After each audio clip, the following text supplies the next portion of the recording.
Well, the Tshiamiso Trust was established to give effect to the settlement agreement reached between 6 mining companies and the attorneys. You may remember the historic case. It was about silicosis and tuberculosis. The Trust so far has paid over R500 million to eligible silicosis and TB claimants and their families. We're joined now by the outreach manager for the Tshiamiso Trust, Realeboha Shale. Realeboha, good evening to you and thank you for your time. How are you managing the payments? How does it work? Good evening, Stephen, and good evening to your viewers at home. It's been a tough journey for us as the Tshiamiso Trust to finally today announce to the public that R500 million has been paid to 5,829 eligible silicosis and TB claimants and their families.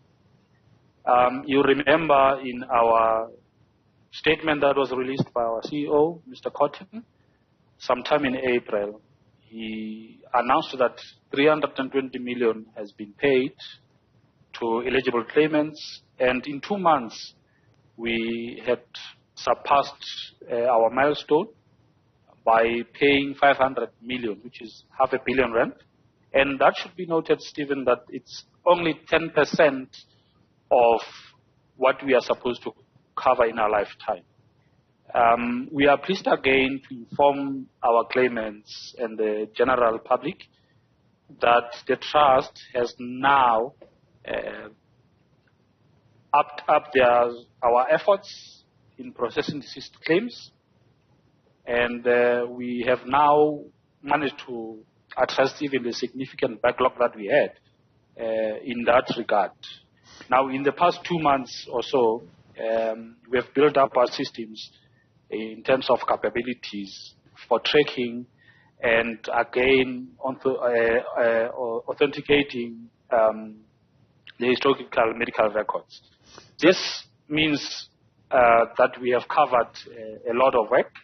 We have also managed to validate the dependents that were added as beneficiaries in our claims.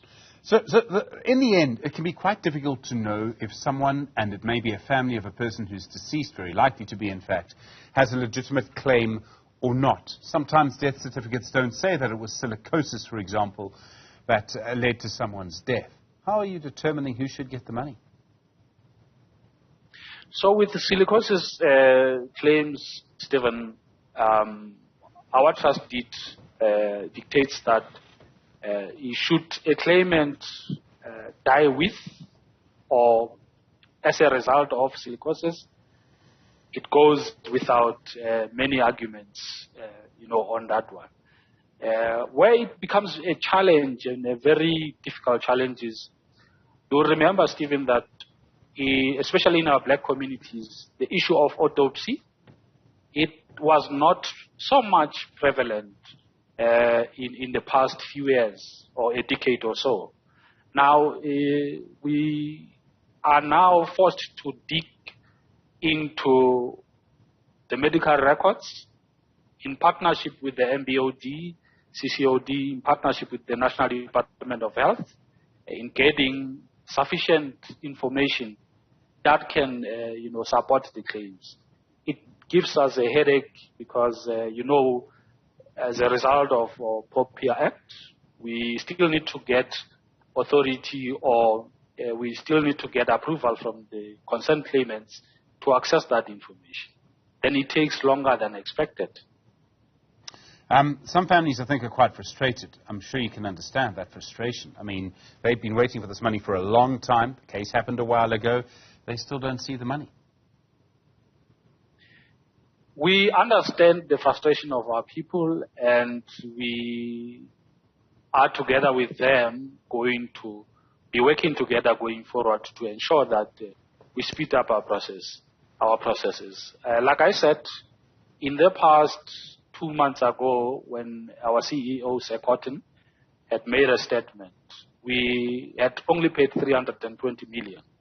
And it should be noted again that in the space of 2 months, we have managed to close a gap of 180 million, which is inclusive of the deceased claimants. Most claimants that might be in a worry or in a complaint of us taking along are the deceased claimants. And that is because of missing documents, missing information, like I've highlighted the autopsy report issue, Sure. even the other documents. Realeboha, I mean, we understand how tricky this must be. Is there a deadline? Do you have to have made a payment by a certain time? And what happens if there's any money left over? Stephen, we are given 10 years to run around and look for eligible claimants. They lodge their claim, and when they have satisfied the trust deeds, terms and conditions, they get payment. But should they be not ineligible to get payment, they are issued with a certificate highlighting the reasons why they are not eligible to receive a payment from the Tshiamiso Trust. They can oppose that finding by writing to us, disputes@tshiamisotrust.com, and within a period of 30 working days, we should have got back to each and every individual that had lodged a dispute. Really? So, all right, we'll have to leave it there, I'm afraid. Realeboha Shale, thank you, Outreach Manager for the Tshiamiso Trust. I do appreciate the time and the explanation.